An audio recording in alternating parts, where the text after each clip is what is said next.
You know that feeling when you finally get home, close the door, and something in your body just settles. Not excitement, not relief in a dramatic way, just a quiet shift. Your shoulders drop a little, your breathing slows down, and for the first time all day, your mind isn't trying to keep up with anything. It's subtle, easy to miss, but it's there. There's a certain kind of person who notices that moment more than others. Not because they're avoiding people, but because something about being around people takes more out of them than it seems to for everyone else. And most people don't really understand that. They see someone who spends a lot of time alone and they fill in the gaps with assumptions. They think it's antisocial or distant or maybe even a little cold. Sometimes they call it introversion, but even that doesn't quite land right, because it's not always about being shy or quiet or awkward. It's something deeper than that. It's a pattern. If you've ever felt like you recharge better in your own space, like you think more clearly when it's just you, like being alone doesn't feel empty, it feels normal, then you already know this isn't about avoiding life. It's about how your system processes it. People who prefer being alone are often described in simple terms, but there's more going on here than people realize. From a psychological and neurological perspective, the way we respond to social interaction isn't random. It's shaped by how our brain filters stimulation, how our nervous system regulates energy, and how we've learned to interpret other people over time. Some brains are wired to seek stimulation. They feel energized by conversation, movement, noise, unpredictability. Their baseline is lower, so they look for input to feel balanced. Others work differently. Their baseline is already high. Their brain processes more detail, more nuance, more subtle shifts in tone, expression, and environment. Conversations aren't just conversations. They're layered. They're full of signals most people don't consciously notice. Eye contact, pauses, changes in voice, the meaning behind words, not just the words themselves.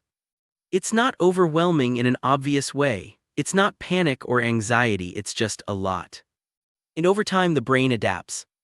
It learns that being alone isn't just peaceful, it's efficient. It's where everything becomes quieter, clearer, easier to organize, not because the world is too much, but because your mind is doing more with it. There's research in neuroscience that points to differences in how people process dopamine and sensory input.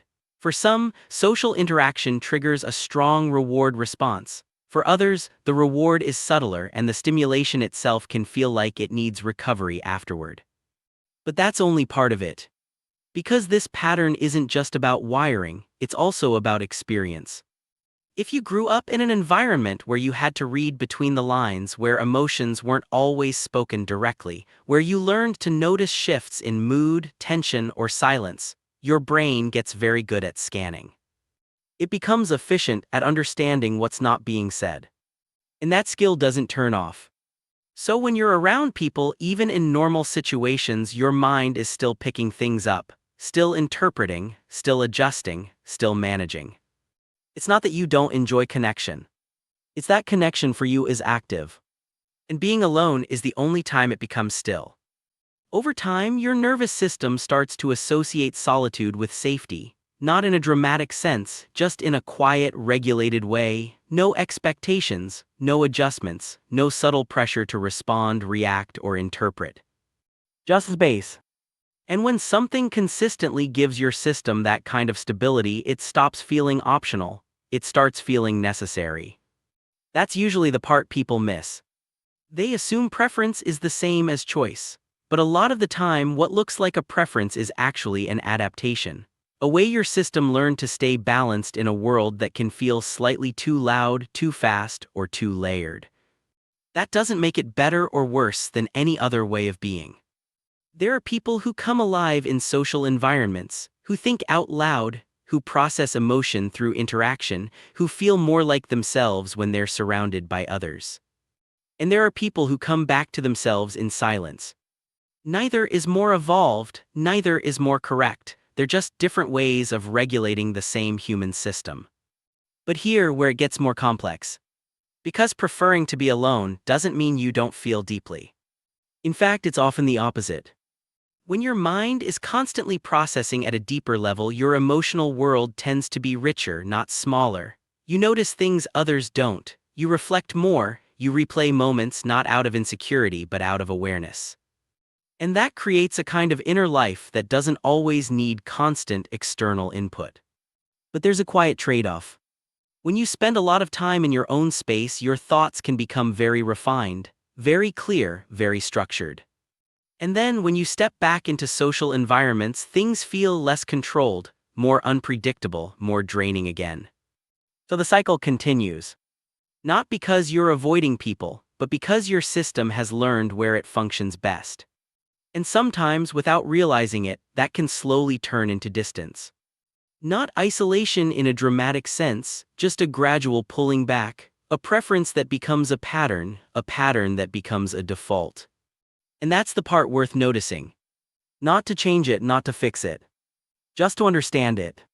Because when you understand why you are the way you are, something shifts. You stop questioning yourself as much. You stop comparing your energy to people who operate differently. You stop feeling like you need to explain why being alone feels right to you. You just recognize it. And there's a kind of calm that comes with that. Because nothing about this means you're broken. It means your system learned how to protect its energy, how to process the world in detail, how to create stability in its own way. And that has value. It means you can sit with your thoughts without needing distraction. It means you can notice things others miss. It means your sense of self doesn't rely entirely on external noise. That's not something to correct. That's something to understand. And maybe, over time, something to balance in a way that still feels natural to you. Because the goal was never to become someone else. Just to see yourself more clearly. And if something in this felt familiar, there's a good chance there are other patterns in the way you think, feel, and move through the world that follow a similar logic. Not obvious at first. But once you notice them, they start to make sense too.